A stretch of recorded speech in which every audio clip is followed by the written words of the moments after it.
Um, yeah, there's a lot I would say. I'm just not going to say it. But we did some good things to get up 36. The last 7.5 minutes was not acceptable. It was bad basketball, selfish basketball. It was just not what we're about. I thought we had a lot of guys out there. Last 7.5 minutes, stat chasing, and we were playing defense as an interlude to get the ball back and hunt offense. So outside the 22-0 run, it was an even game. The rest of the 33 minutes, they scored 27 points we were up 96-59 with 7.5 minutes to play. They scored 27 points last 7 minutes. So unacceptable defensively, unacceptable some possessions offensively, just with guys not playing the right way. So I will, I'll handle it. We'll handle it. And, we did, like I said, I don't want to lose sight of, we did some good things to be up 36 points. So I don't want to, that group, energy level and that group, I think it was Amari and Q and KT and maybe Ish and Dion, and that group really broke the game open with their energy and effort level. And like I told them, our two big lineup, the strengths of that group should be how we rebound and some different things. Obviously, that would include those two guys rebounding. So for the two big group to have a strength of rebounding, Paul and Robbie have to rebound the ball. So a lot to unpack on, a lot to be better at, and we got a long way to go to become a good team. So we'll get back to work on Saturday. I don't know how much those last 7 minutes skewed the numbers, but it was pretty close to 1 point per possession for Chicago State. And I think before it was probably not to your liking. Just defensively, overall, even Prior to that, yeah, I wasn't thrilled with it. I wasn't. I'll say this: that they did make some tough shots. Their shot making in the mid range was pretty fantastic. Yeah, I mean their second half, it was unbelievable. First half in threes, second half the contested mids and fadeaway mids. We had some bonehead fouls. So no, it was not. I thought. If the game would have stopped with 7.5 minutes to go, I would have said, we course corrected and, got better. And I thought our pressure ramped up. I thought we gave them too many where we contested, but maybe not, at the level needed. But their shot making was very good. So it was a combination of we need to be better. We got the second half, we got beat to, we went out with a two big lineup to start. And they just kicked our what on the glass. I mean, every time they missed, which wasn't quite often, they just went and got the offensive rebound and stuck it back. We couldn't rebound with that lineup. We had Paul and Rob and I want to say it was Dion and Amari and Q, if I'm not mistaken, or maybe it was Dion. I can't remember who it was, but that lineup couldn't. Trey, I think, was out there. We couldn't get a rebound. And then we subbed, and then when we went with that group, the 5-guard group was the one that really broke the game open for us. But again, it was we got to play with more intensity, more focus. I think it's easy when you can score to think that you don't have to defend, but it was more than your point is it was more than a point of possession, and even at the last 7 minutes is well over a point of possession. And we want to hold people below. I don't care about the score. I care about the efficiency of the possessions, and they were well above a point of possession. And a lot of that, again, credit to them, but also we got to be so much better, so much cleaner, so much more sound defensively than we were tonight. Is that what you saw from the small lineup? Is that what you kind of envisioned possibly it producing? Yeah, I thought so. I think it can really crank up the pressure and really. And can really play in transition. And every lineup we play would have strengths and vulnerabilities, right? And now, like I said, the two big lineup has been a good rebounding lineup. Robbie and Paul did not rebound tonight at all. So that wasn't great for us. I told them, Trey basically out-rebounded the two of them together. I think it was 6 for him and 9 for them, but if you count Trey and Amari, they did out-rebound them. So we've got to be, that 5-guard lineup. the ability to really pressure, to really play with unbelievable pace. You got a lot of skill out there, and you got a lot of guys who can touch paint. I think that when that group was out there, I know Ish was with them, but you know, when you got Amari and you got KT, those guys can really, Dion, we got a lot of guys who can really pressure the ball, get into your queue. Those guys can really ratchet up the pressure and make it difficult. And I thought they did that for Chicago State and that spark. And really that game was won over that 7-minute, 6.5-minute stretch. We held them scoreless and turned them over and, really busted that game open. You didn't play the 5-card lineup in any of the scrimmages or in game one. Were you hoping to keep that card in your back pocket a little bit longer? It's just like I didn't even have it in the subscript today. It was like I was going to go with Jax at 13 minutes for Robbie, but I felt like the game was pretty physical and chaotic. It's a hard game to like sub a freshman in cold off the bench. I mean, you saw when he came in the first possession, he turned it over. They're going to be trapping and pressing him, and he obviously struggled with the physicality of the game. The last 7.5 minutes. 8. I don't know if he broke Chamberlain's record, but it felt like he had 100 in the last 7.5 minutes just going at Jax. I'm exaggerating, but it was close. He had 6 straight points down there, but it was just a hard game to like sub in. So my thought was, with the game being close and Robbie needing a rest, that was a good time to see if we could crank up the pressure and really kind of disrupt the game a little bit, and we were able to do that in that stretch, and that obviously was, go from a 13 minutes, where I think it was a 10-point game maybe. It was an 8-point game. 8-point game. So It's an 8-point game when Robbie has the 3-point yeah, game. 3-point play. So 8-point game to plus 36, in that stretch, and that was what flipped the whole thing our way. We were on a 22-0 run, and that was what put us in position to do whatever that was the last 7.5 minutes. I don't, it wasn't basketball, but whatever we did the last 7.5 minutes. So did you break from the script there then that you had? Yeah, and I've had to in every game because of foul trouble or different things. I have to break, like, Paul getting, the foul. So I've had to kind of like deviate from the script at different times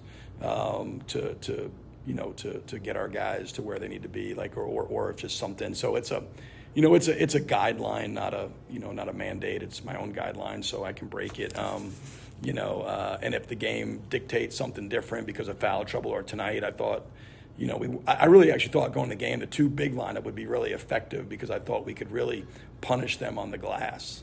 All the scrambling and the way they play, and they play such a kind of chaotic, frenetic style that, we would be able to if we missed, they're going to be scrambling, and that's great when you're talking about offensive rebounding.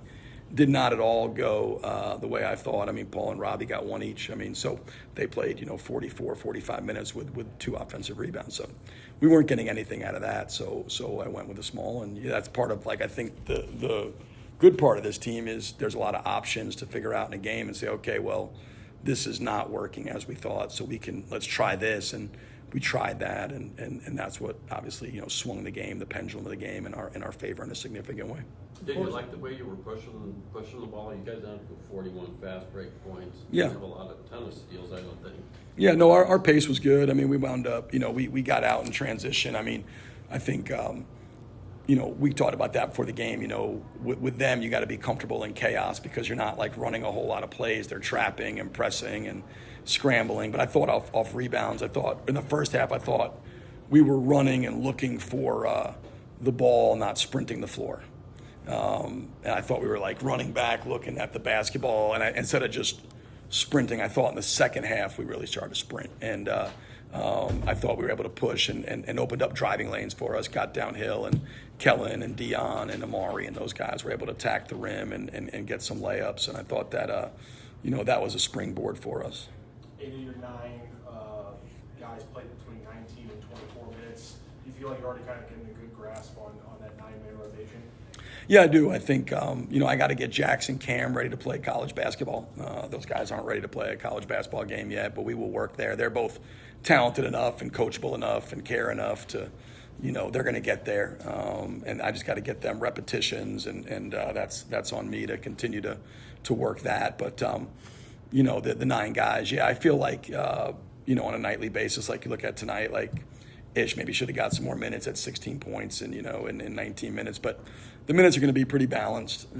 We think our biggest advantage is our ability to wear you down with our depth and over time. That can kind of, like, if you look at all four of the outside competitions, we've won the second half by double digits, and I think a part of that is the ability to continue to throw waves of body at you and continue to play with unbelievable pace offensively, but also hopefully that pace defensively where we're getting the game, we're making you play fast you want to play. But our first half, I didn't think we sped the game up enough. We didn't have enough ball pressure other than Dion. We got to get more guys trusting their feet, got to get Q and got to get Amari. Kellen does a good job of it too, so Kellen and Dion do a good job. We got to get more guys trusting their feet and playing with more pressure, and then trusting their teammates behind them that if something happens, they'll help them. Within that 22-0 run, there was that stretch, 4 turnovers you forced in 37 seconds. Yeah. I mean, that brings a smile to your face. Yeah, absolutely. I mean, that's what we want to do. I mean, we want to try to force more turnovers. It's something we talked about. It's an area of improvement for us. We were one of the worst in the country last year. Obviously, we had to play a totally different style last year because the personnel dictated that. This year we can play this way because of the roster construction, the depth, that stretch was the best stretch of the 4 games so far to me, in terms of our defense really cranking up and then understanding that what that can do for our offense when our defense is that turned up, the pressure is like that, and then all of a sudden the dam broke and you're getting layups and transition, and we stole it out of bounds, laid it in, we get the 3 for Ish, another steal. That was some really good basketball. And again, it's easy to sit up and I am, so I'm the one doing it, but criticize. But to be up 36 with 7 minutes to play, you got to do a lot of good things. You don't just get there by happenstance. We did a lot of good things, and some areas we obviously got to be better defensively. But there's a lot of good things the first 7 minutes. There's nothing in the last 7.5 minutes that occurred that on either end of the floor that would be considered anything like what we want to be as a basketball team on either end of the floor. So when you walk out of a game or away from a game feeling like you do about some of those things, what will practice be like Saturday when you get back on the court? Do you bring in a little bit, or is it... No, we're gonna. I mean, it'll start with the film, and it'll start with the film, both individual film with me and some of these players, and then it'll be a team film, and everybody will see what I see, and they will be called on what they did do or didn't do, and it will be pointed out in front of the group, and there will be accountability for that, and then we'll go back to work, and guys understand. Like I told them, hey, if that's not, 2 things you never have to worry about, like lack of effort, guys being selfish, just won't play. And that goes for any, it doesn't matter who you are or what your NIL situation is or where you came from, those will not fly ever here as long as I'm the coach. And so, they will be pointed out. There will be a very, direct discussion. There was in the locker room. It's probably a little late coming in here. It was already pointed out, but it will be reiterated with film because film doesn't lie. And then we'll hit the practice floor. And I told them we're gonna have a really physical, tough 2 days getting into Lindenwood. I want to see a much more consistently competitive team on Monday night than what I've seen. I thought we competed against SEMO. I didn't think there was ever. I thought tonight we let the score dictate our effort and dictate our focus. We let the score dictate those things, and that's a sign of an immature team. It's a sign of a team that is not a high level championship caliber team when you allow whatever the scoreboard is to dictate your effort and your intensity, your focus, your physicality, those things, and certainly that happened to us. Yeah, when it was still an 8-point game with 13.5 minutes to go. Are you thinking we're letting these guys stay in the game? Yeah, they're getting. Yeah, that's how upsets happen, right? I mean, you get in, they get confident. Again, they were, they made some hard shots. Again, I can't reiterate enough. If I go back and watch the film, I know at halftime we had contested the vast majority of their shots. Probably 2/3 of their shots were contested. So I have to go back and really watch the film. But again, I thought, 8 minutes, up 8 with 13.5 to go. That's how upsets happen. Team gets confident, you get tight. Crowd was tight, and then we had that run, and then whatever the opposite of tight was, loose, relaxed, complacent, and so those things just, and then we just completely relaxed and took our foot off the gas, and again, I told them it wasn't like, I'd understand 7 minutes to go, we're up 36, and I put in Jaden and Isaac, and that's what happened. But those are scholarship guys out there. That last 7 minutes, that's not anybody else. That wasn't like emptying the bench. That was guys who were playing for us. That's what really, irks me or pisses me off. Didn't put Jaden in. Yeah, he just didn't want to. He just was like, I let those guys play. He knew like Jaden was fine. He's just like, I asked Isaac and Jaden, and Jaden's like, those guys need to play. He's like, don't worry about me. Isaac didn't want to go in either. He's like, they're fine. Let those guys play through. But then Brady got tired, so I didn't want to put anybody else in. So I put Isaac in. I had to choose one of the two. So I chose Isaac over my son. But there was nothing other than those guys both know.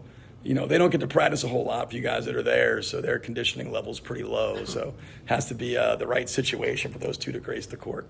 Yeah, we were just wondering if Jaden had been suspended or something.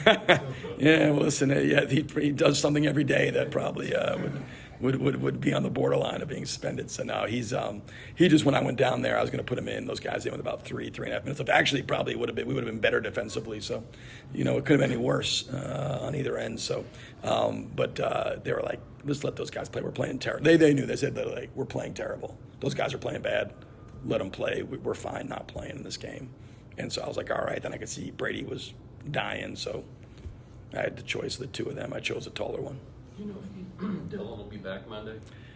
No, we're going to meet tomorrow and talk. He's obviously, like I said, he's got a deal. He's dealing with a personal issue, and so we're gonna connect tomorrow or Saturday and talk. And so the hope is, there's a potential to be back Monday. We'll kind of see. I got to see from his perspective. With everything going on, we hosted a visit and the games and everything. So I haven't had a chance to really sit down and I've checked on him, and he's fine. But we're going to probably sit down tomorrow, would be my guess, and hopefully have him, we'll see, back in the fold by Monday. If not, then, for Grand Canyon. All right. Thanks, guys. Thank you, Coach. Appreciate it.